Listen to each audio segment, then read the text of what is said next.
Hello students, this is KK Bhatt here. The students, today once here in this revisional video, I am here with the history related to the rule period of Akbar, Jahangir, as well as Aurangzeb. The students, you know all that Akbar, Akbar, a brave persons as well as a good kings. Today in this particular video, we are going to read the religious policy. What is the religious policy of Akbar? Just see here.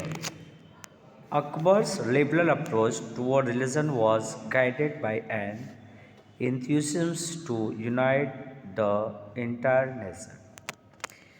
Uh, he combined the best features of all the religions to come up with his own versions of the ideal faith known as a Din-e-Ilahi, which was an ethical code of conduct that laid emphasis on moral values of good conduct, piety, and compassion.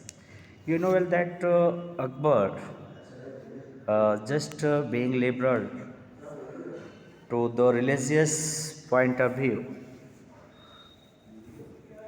That is why he knew well that if all the religions unite to each other, that is good for the nation. That is why he developed an ideal faith which is known as Din Ilahi, which means to create the compassion among the peoples and give the respect to all the religious things. It was viewed as a religious come ideological path based on reason rather than traditions or in certain commonalities found in our religions. Its beliefs were more like a fraternities that its main concern were socio-political rather than overtly religious. All people of his court did not accept Akbar's religious path. As you know that his there are many uh, monthly just ministers as you say that those are all different belong from different faith.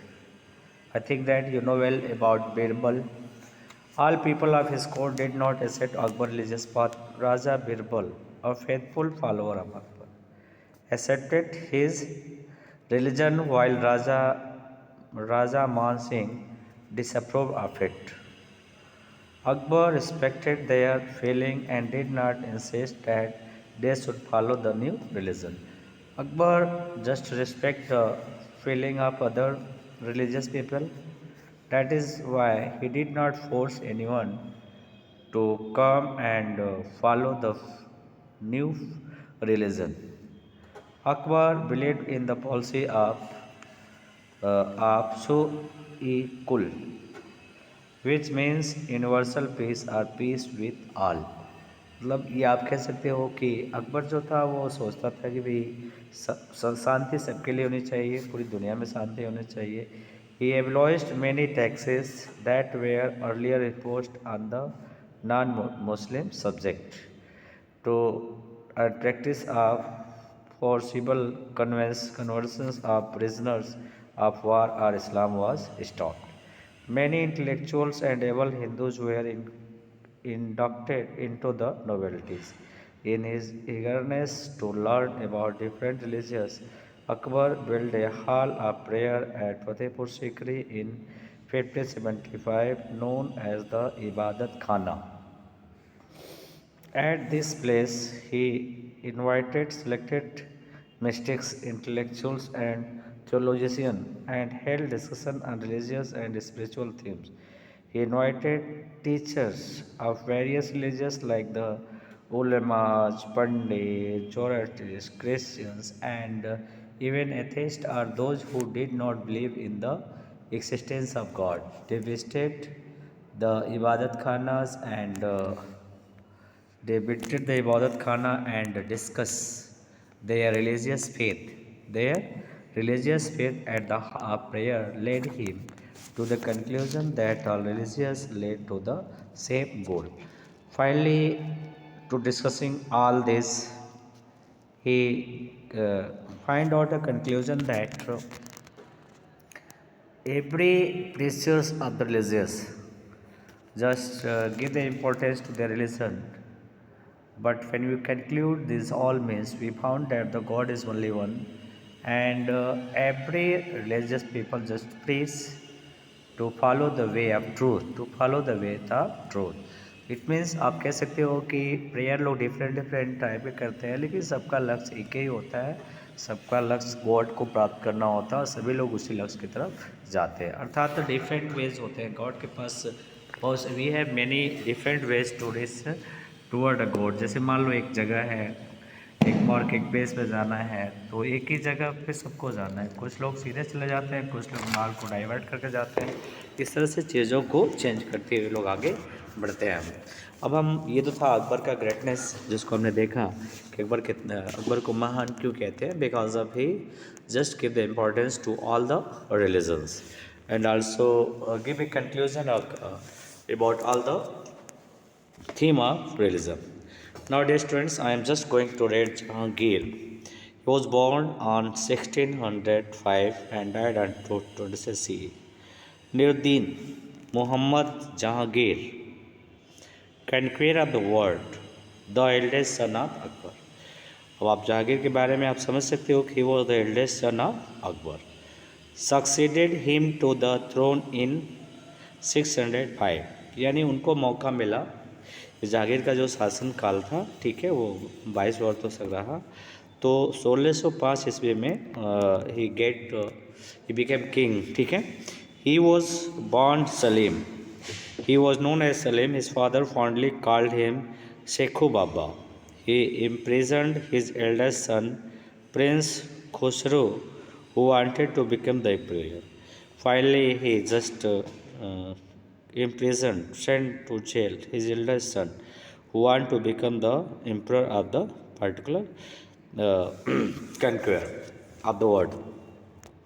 He brought an end to the 4 decades long struggle with Mewar by defeating the Rana in 1615 Common Era. At last, he succeeded to defeat Mewar's. Uh, he also subdued Musa Khan and his 12 confederates known as Bara Bhuiya, who controlled Sonargaon in Bengal. So you understand that subdues Musa Khan and 12 other confederates, those ruled in Bengal known as Sonargaon. A number of people from Europe visited his court.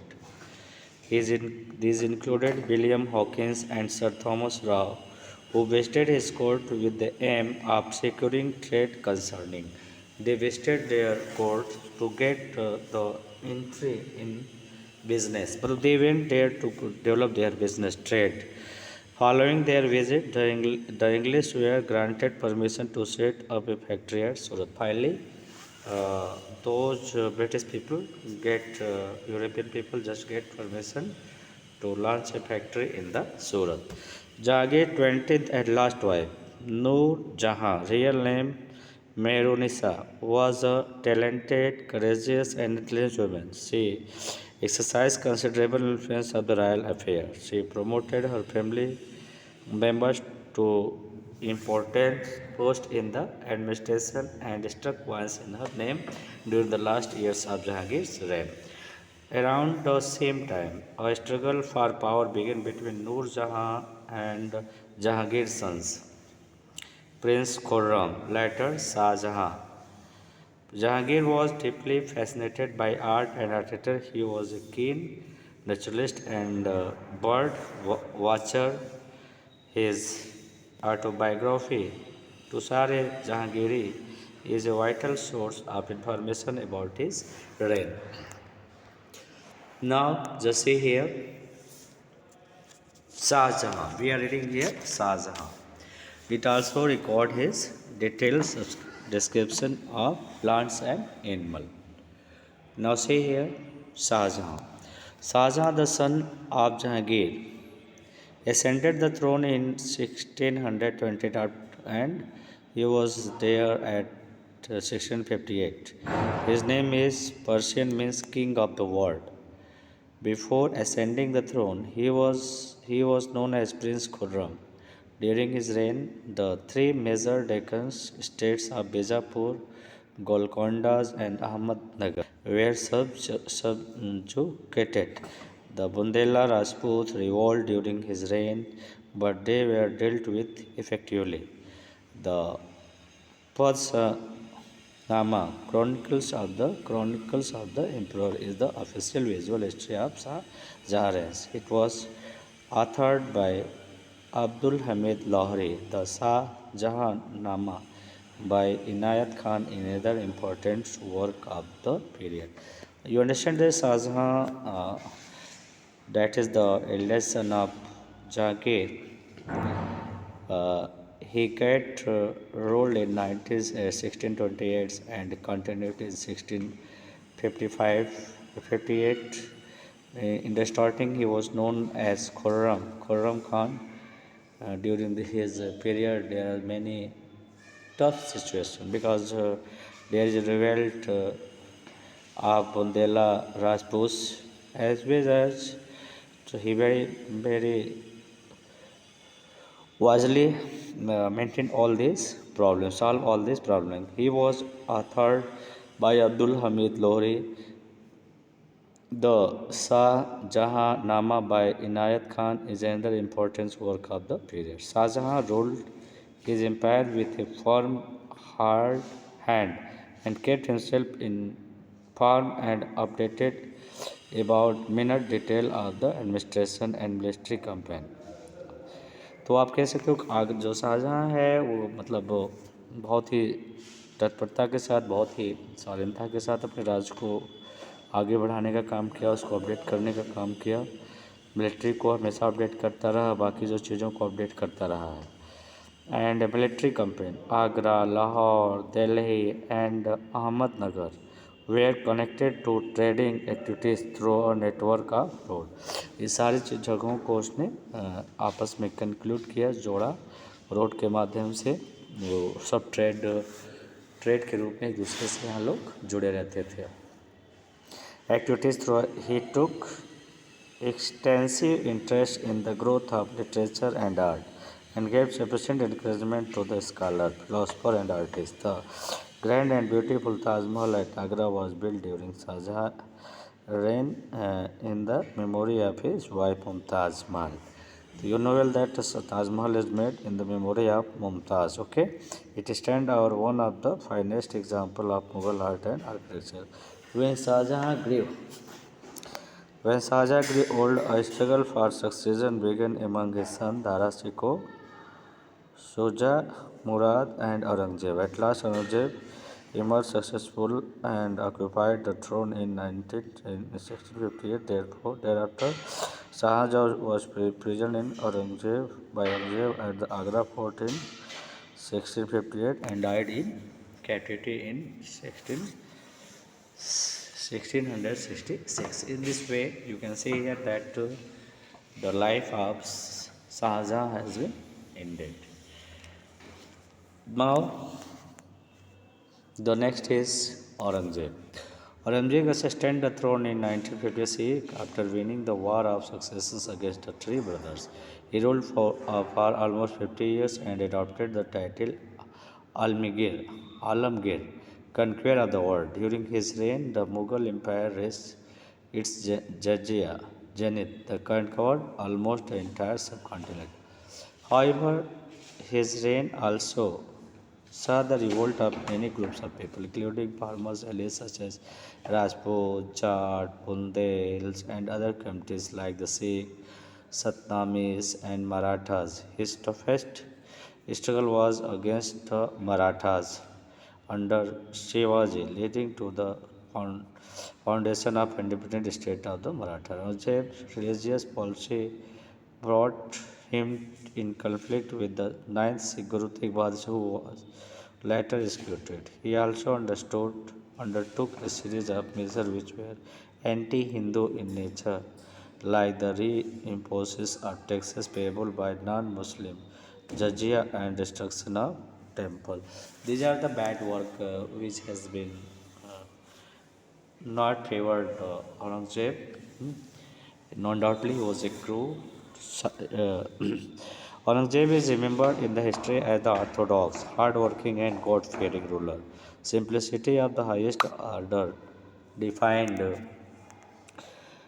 defined his lifestyle so much that he came to be regarded as the Jinda Pir, a living sant. The impact of many wars and revolts, and Aurangzeb's involvement in the Deccan for a prolonged struggle against the Marathas under Shivaji weakened the empire. His death in 70s marked in virtually the end of the Great Mughal. It was followed by the War of Succession among his sons and full awakening of the Mughal dynasty. After that, the Mughal emperor is going to be in the condition of decrease. Okay, I hope it is clear to all. You understand it. Thanks to us.